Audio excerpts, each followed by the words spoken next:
Assalamualaikum warahmatullahi wabarakatuh. Perkenalkan, kami dari tim 9 yang beranggotakan saya Leoni, NIM 21053151, dan rekan saya Lutfi Delvian, NIM 21053153, dan Meiza Dwi Putri, NIM 21053157. Baiklah, kami akan menjelaskan mengenai materi yang berjudul Lembaga Asuransi dan Dana Pensiun beserta kasus yang berkaitan.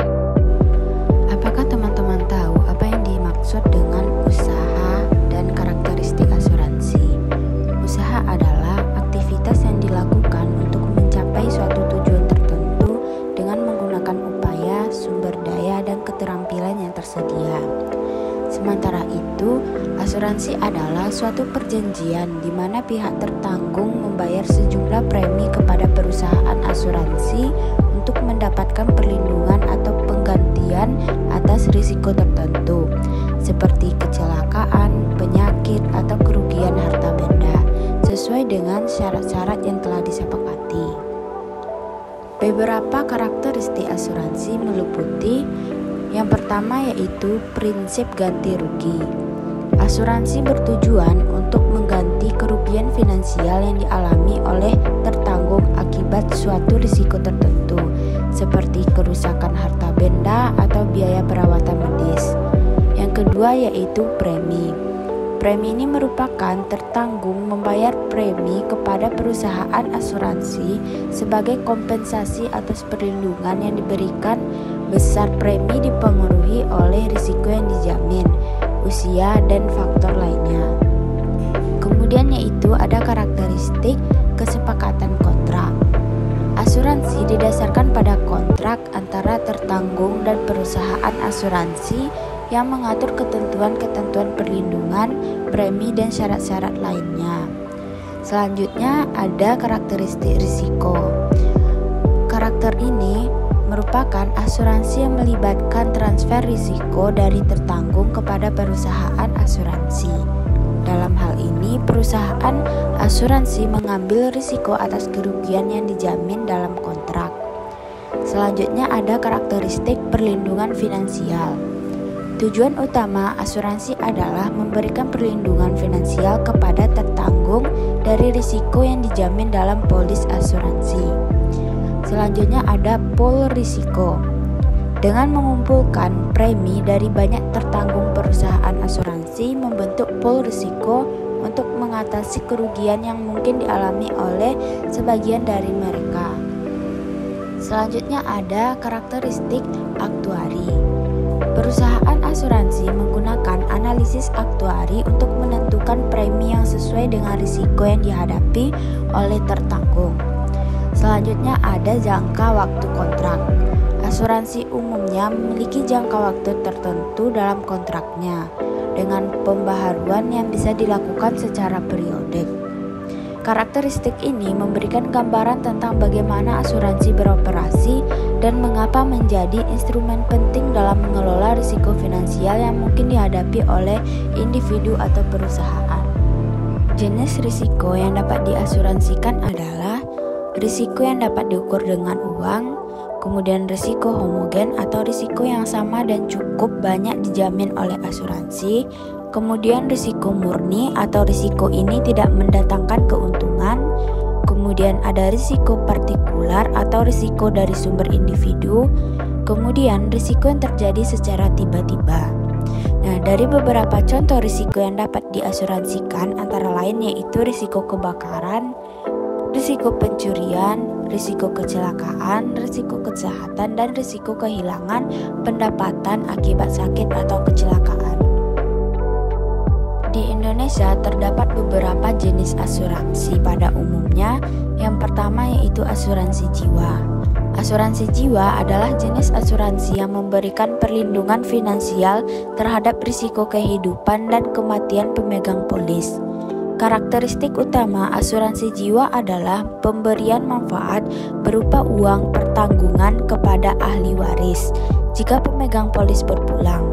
Asuransi jiwa juga dapat berfungsi sebagai investasi untuk masa depan dan keluarga, serta memberikan proteksi dalam bentuk jaminan finansial jika pemegang polis mengalami risiko kematian atau penyakit kritis. kritis. Selanjutnya ada asuransi kesehatan. Asuransi kesehatan adalah jenis asuransi yang memberikan perlindungan finansial terhadap risiko medis, penyakit kritis, dan kecelakaan. Ada beberapa jenis asuransi kesehatan seperti asuransi kesehatan individu, asuransi kesehatan keluarga, dan asuransi kesehatan perusahaan. Kemudian ada asuransi kendaraan. Asuransi kendaraan adalah jenis asuransi yang memberikan perlindungan dari kerugian atau kerusakan kendaraan seperti tabrakan, pencurian, kebakaran, dan lain-lain. Selanjutnya ada asuransi properti. Asuransi properti adalah jenis asuransi yang memberikan perlindungan terhadap kerugian atau kerusakan properti seperti rumah, gedung, atau barang-barang berharga lainnya. Asuransi properti dapat melindungi pemilik properti dari risiko seperti kebakaran, pencurian, kerusakan akibat bencana alam. Beberapa perusahaan asuransi yang menawarkan asuransi properti di Indonesia antara lain adalah Asgrindo. Selanjutnya ada asuransi pendidikan. Asuransi pendidikan adalah jenis asuransi jiwa yang memberikan perlindungan terhadap risiko kematian dan sekaligus menyediakan dana tabungan untuk pendidikan anak. Produk asuransi pendidikan dapat membantu menjamin masa depan pendidikan anak dengan mengelola biaya pendidikan di masa mendatang. Selanjutnya ada asuransi investasi. Asuransi investasi adalah jenis asuransi yang memberikan manfaat ganda, yaitu manfaat asuransi dan manfaat investasi. Produk asuransi investasi memberikan perlindungan finansial terhadap risiko kematian dan sekaligus memberikan keuntungan investasi dalam jangka panjang. Asuransi investasi dapat membantu mempersiapkan dana pensiun, pendidikan anak, atau tujuan keuangan lainnya. Beberapa perusahaan asuransi yang menawarkan asuransi investasi di Indonesia antara lain Allianz Indonesia 1 dan Prudential Indonesia. Selanjutnya ada asuransi korporasi. Asuransi ini merupakan jenis asuransi yang ditunjukkan untuk perlindungan perusahaan dan karyawan-karyawan perusahaan. Produk asuransi korporasi umumnya mencakup berbagai jenis perlindungan seperti asuransi jiwa, kumpulan, asuransi kesehatan karyawan, dan asuransi kecelakaan dini. Asuransi ini bertujuan untuk memberikan perlindungan finansial terhadap risiko-risiko yang mungkin dihadapi oleh perusahaan dan karyawan.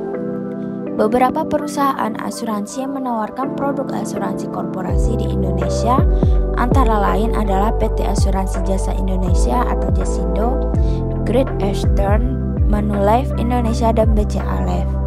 Setiap jenis asuransi memiliki fokus dan risiko yang berbeda dan dapat memberikan perlindungan terhadap risiko-risiko tertentu sesuai dengan kebutuhan masing-masing individu atau perusahaan.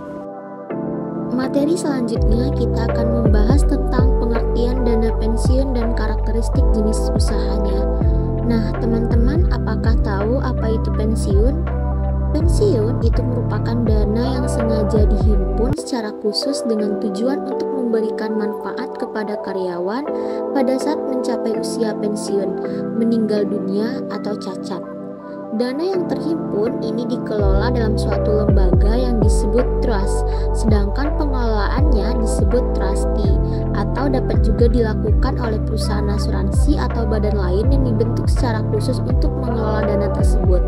Nah, dana pensiun adalah badan hukum yang mengelola dan menjalankan program yang menjanjikan manfaat pensiun yang dikenal juga sebagai program pensiun.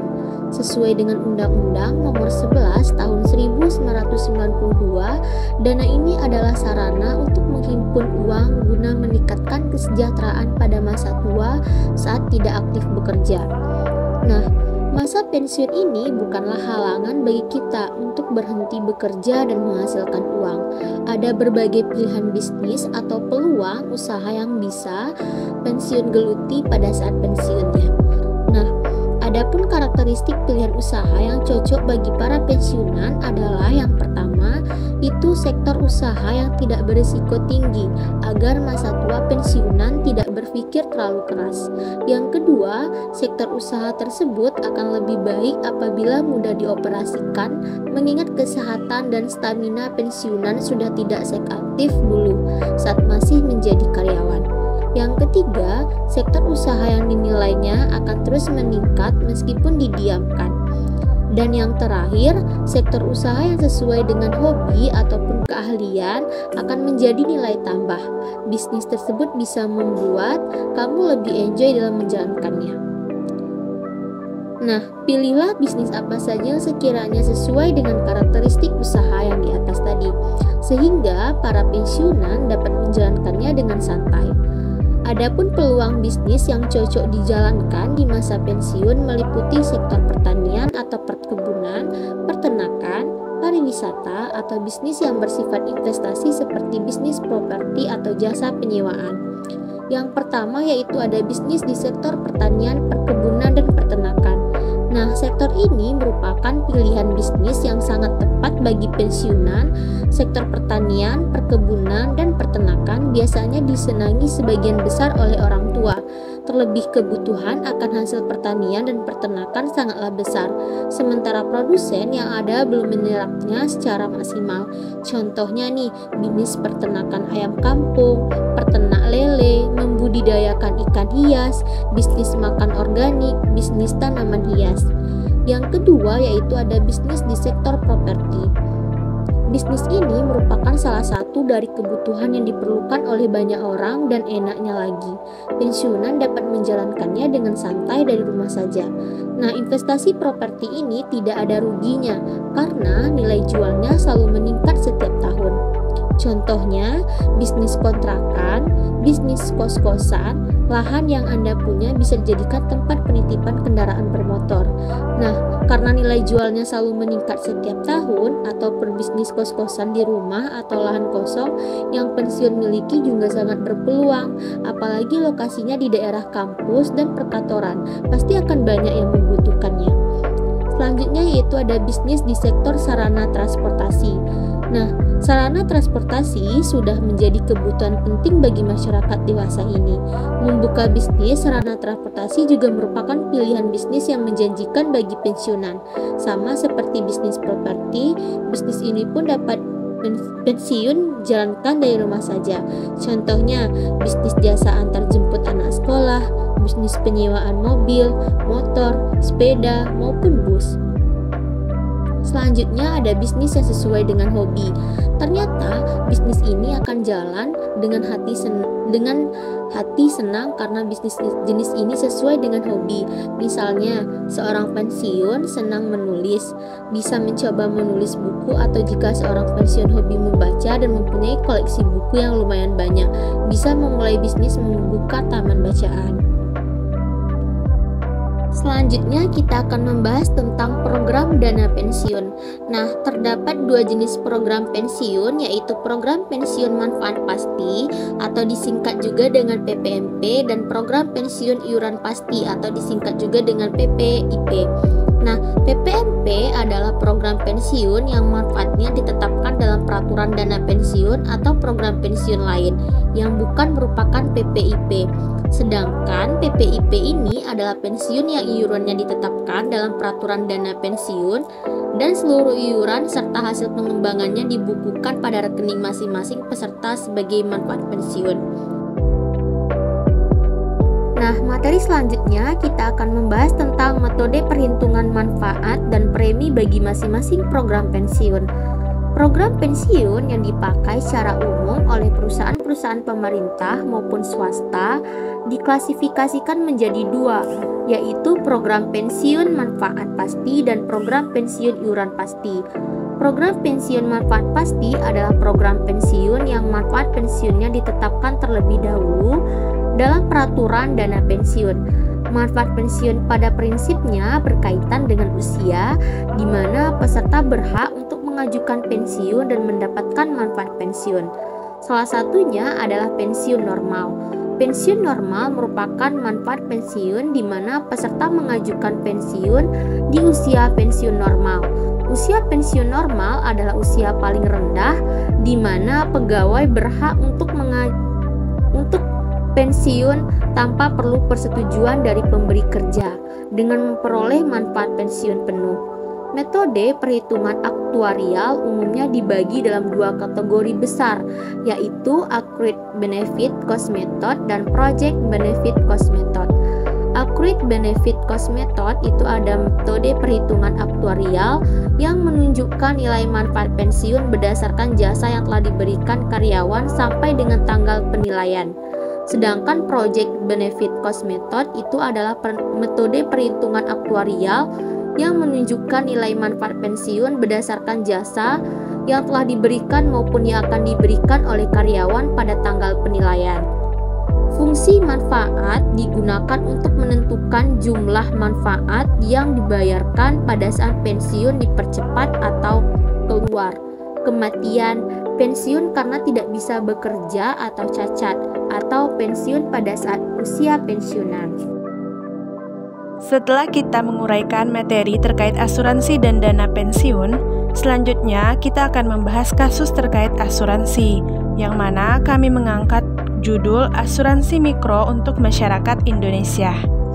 Maraknya usaha mikro kecil dan menengah di Indonesia menjadi sebuah ide bagi kami untuk mengeksplorasi hal mengenai UMKM serta kaitannya dengan asuransi, yang mana bahwasannya kegiatan UMKM ini juga terdapat beberapa resiko yang mungkin terjadi dalam kegiatan bisnisnya, dan resiko-resiko tersebut bisa dialihkan dalam bentuk asuransi.